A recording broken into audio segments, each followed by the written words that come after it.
All right, we're sitting here with Becca Lory Hector. Welcome to the show. Thank you for having me. My first question is, when did you first diagnose with autism and what age were you? I was 36 years old when I got diagnosed, and it was it came at a really good time in my life. I was having a lot of struggles, and it really helped me a lot.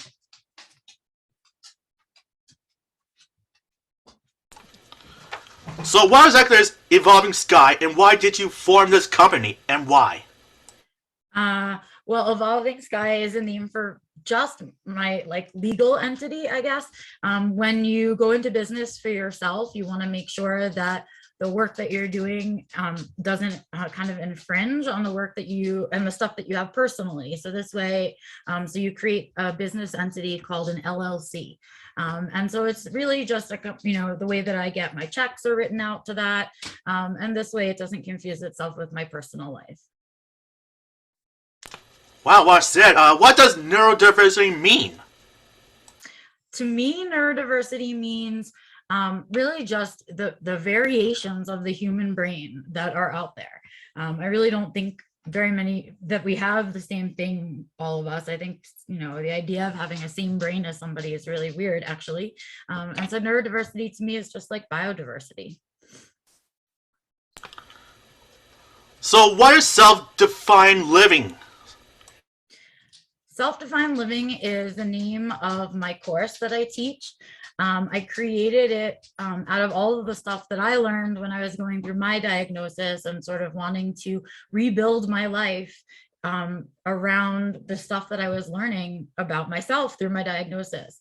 And what I ended up doing was sort of creating kind of a skill set and like a list of things that worked and why they worked for my brain as I was going through all of it. So I was taking a lot of notes.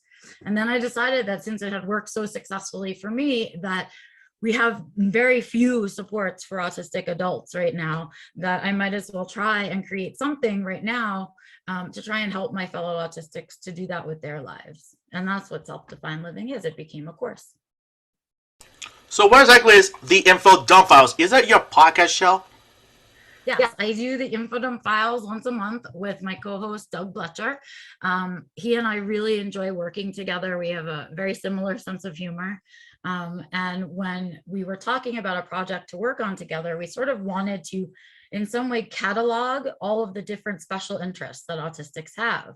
And we also wanted to capture autistic joy in its very being. And so what we ended up doing was creating infodump files, which we invite autistics on to have an authentic conversation where they don't have to edit themselves. And we talk about the things that they love, other than the fact that they're autistic.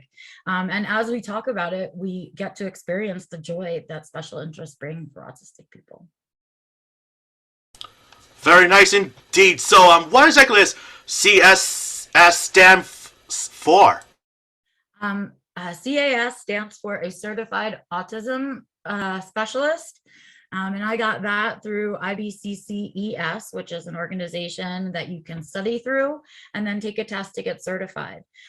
That's what the letters stand for. And basically what it means is that I have a certain amount of knowledge about autism and that I chose to take the time to study it in a more formal way. Very nice. Very nice. What made you want to be a cognitive specialist? Well, again, through that same organization, they offer another certification called a cognitive specialist. And what that means is that you talk a little bit about, and you get to learn more about the other neurodiversities besides autism. So as we know, a lot of us aren't just autistic. Many of us have a couple of neurodiversities living together inside our brain. And so it was important to me to learn about those neurodiversities and not just autism by itself. So what was your early days in university like? It was interesting and different. But things are changing, and the work that we're doing when I first started has changed, right? We have much louder voice now. There are even more advocates than I can imagine out there, and we are continuing to learn about it. So we have more information about it. When I started, it was just a very small idea that a bunch of us had, and we were kind of running with, and it's really grown into something amazing. So what are your thoughts on COVID-19 affecting people on the spectrum? I have a few thoughts about it. I think for us, the challenges came in that a lot of the things that we do as our routines got taken away. And so we were all very kind of off of our game, so to speak, because our routines were stolen out of us, from us. And so that was difficult for us to sort of transition through, I think. But then we got this amazing bonus that remote work became something we could do, and it became, accepted by the whole world. And so that was great. And then we're sort of having to now transition back to whatever the next new normal is going to be.